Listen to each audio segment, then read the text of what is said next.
Meth lab in the back and the crack smoke peels through the streets like an early morning fog. Mama's in the slaughterhouse with the hatchet, helping dad dig chop early morning hog. I'm This is Pep Paul here. Starting this new YouTube channel. I just got clean and sober in March of all drugs besides nicotine. Been sober and cleaned off all drugs for 3 months now. I got out of an inpatient facility.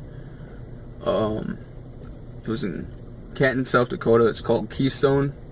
It was a great place. It really helped me out.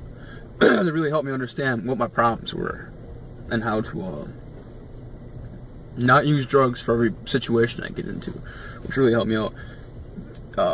They also helped me out trying to figure out how to not use while emotions come up. That you get pissed off, you get that feeling where you just want to go out and drink or get fucked up. That was me. I'd cover up a lot of my feelings and everything else, just with drugs and alcohol. Shit, my tripod fell down. But anyways, pretty much what happened is last year, this would have been 2016, March 9th, 2016, I got arrested. I was already on probation for drug charges. I got arrested again on March 9th because I was out scouting my probation officer. I ran off on him like 10 times before that. I was doing it again. I ran off him for about a month and a half this time. Just doing stupid shit, using drugs, not abiding by the law and shit. But from there, I'm going to tell you my story about how all this went down. I know I'm jumping all over the place, but hey, I'm a former meth addict, so my brain's not completely all there yet. It's getting better. Trust me, guys. It's getting a hell of a lot better. I'm having more clear thoughts. Being able to remember shit, it's good. But let's get into this. Pretty much, we'll start off. I don't think you guys want to hear about my childhood too much, but I'll just summarize it up real quick. Me and my family, my parents are split up. My dad lives in Weston, and I live with my mom right now, working on that, trying to move out of the house. But besides all that, they split up when I was 3. My father used to beat the shit out of my mom. They're both alcoholics. My mom's getting better with alcohol. My dad, on the other hand, he's still an alcoholic. But as a child, I lived with my mom, and then every other weekend I would go over to my dad's house. But I lived with my mom, and we pretty much moved all over the place when she was looking for jobs and shit. Until I was at the age of 13, we moved into Marshfield, Wisconsin. Now, my trouble didn't come until about 3 years after we moved here. We moved here when I was probably 12. No, I was 11 when we moved here. But, school, I didn't do very good in school. I was like a loner. Didn't talk to too many people. I don't know why, I just didn't. Well, then I got to middle school, grade 8. I was already drinking when I was in 6th grade, but I started smoking when I was in 6th grade too. But that's all besides the point. Besides the drinking, I'm on the drinking part right now. I started drinking when I was in 6th grade. By 8th grade, I started drinking a lot more. I'd say every weekend I'd go out and start drinking. Like every Friday night I'd go and drink, and I'd drink through the weekend. And that progressively got worse when I got to 9th grade, freshman year. I found myself in the wrong crowd of people. Like I said, I was a loner. So when this, you know how you have like different fucking cliques in high school and shit. You got the stoners, you got the weirdos, and you got fucking, like the jocks and shit. Well, I fit in like with the stoners and shit. So they were my friends, and they accepted me for who I was. I didn't talk very much. I was kind of weird, but they got me into smoking weed. I started smoking weed a lot, and during that time I started drinking a lot. And I'd say that was all the way until about sophomore year. Sophomore year, I became an acid taker on a weekly basis. I started doing trippy shit all the time, like mescaline, DMT, shrooms, normal shit like that. Doing Adderall all the time. Adderall really, I don't know why the fuck I decided to do Adderall, but I was. But, from there, my junior year, I dropped out of high school. I got kicked out of my house. My parents just my mom couldn't deal with me. I guess I was making too much trouble. I had caught my first possession charge of THC when I was 17. So anyway, she ended up kicking me out. So I'm on the streets at this moment. So I'm like, well, fuck it. I'm gonna go live with my friend. So I live with my friend. I'm sleeping on this couch and shit, right? Well, I got kicked out of that one too. So I just started sleeping in my vehicle. So I started sleeping in my vehicle.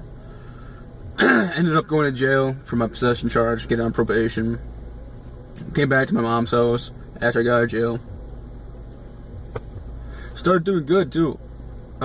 Besides drinking, I was still drinking, but I stopped doing drugs for about 4 months. From there, I got into cocaine.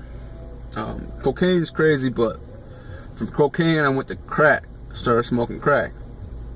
I wasn't doing it, And when my buddies came over to my house, and he was like, he asked to borrow my vehicle for the night, so I let him borrow my vehicle. I'm not gonna say who they were, but they were doing shit. I was doing shit, and I was on probation, so I let him borrow my vehicle since I was on house arrest, so they could get rid of some shit, if you know what I mean. So I ended up going to bed. I woke up, and my truck wasn't back. He said that he had my truck back in the morning, and it wasn't back. Well, I found out very quickly. The friend that he was living with, that was also my friend, like my best friend, he hit me up in the morning saying, yo, dude went to jail last night. I had to go pick up your truck, but I have your truck now. I'm gonna come pick you up in like 30 minutes, so get ready. So I was like, alright. So I got ready, and I was on house arrest, but like they had different time I could be out. Like I could be out from 7 a.m. to like 8 p.m. or some shit like that. So I go over to the hotel where they're, trapping out of, and he tells me, like, look, bro, I know you ain't about the shit that we're doing right now, but I need your help. I need to get rid of this shit because I think they're catching on to us. And I was like, well, like, you're my man, so I'm gonna help you out, bro. So I help him out. I start smoking, a meth pipe. I started smoking meth, I started doing this shit. And from the first time I did it, man, and that shit hit me, I completely fell in love with it. Like I said, I messed around with coke and crack beforehand. That shit was, crazy, but methamphetamine, 10 times that craziness. So I ended up becoming a user of methamphetamine, and I've been addicted to it for pretty much the last 2 years. So like I said, I was running off my probation officer, doing stupid shit, selling drugs, doing a lot of drugs, just doing dumb shit. I ended up getting picked up in March 9th, 2016, for possession of methamphetamine, resisting arrest, and like my 5th or 6th drug paraphernalia. So I had to set the revocation of my probation, which was 6 months. So I had to sit 6 months in county, got out of county, and they put me in this program called drug court. So I started doing drug court, still smoking weed, still doing stupid shit.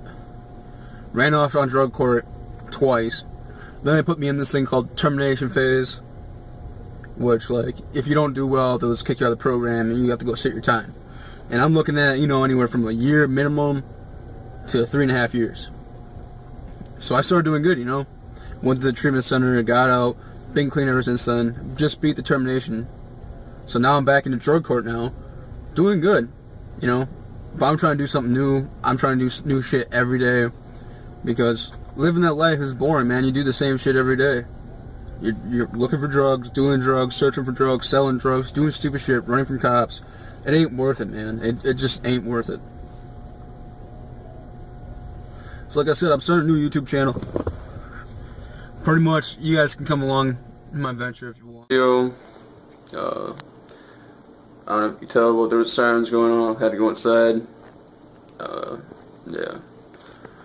But that's all I got for today, man. Peace. 11:30 and I'm pulling up dirty, smoking Babbage out the back of my buddy's Monte Carlo. Spitting over some super hot beats with a super hot freak we call the parking lot ho.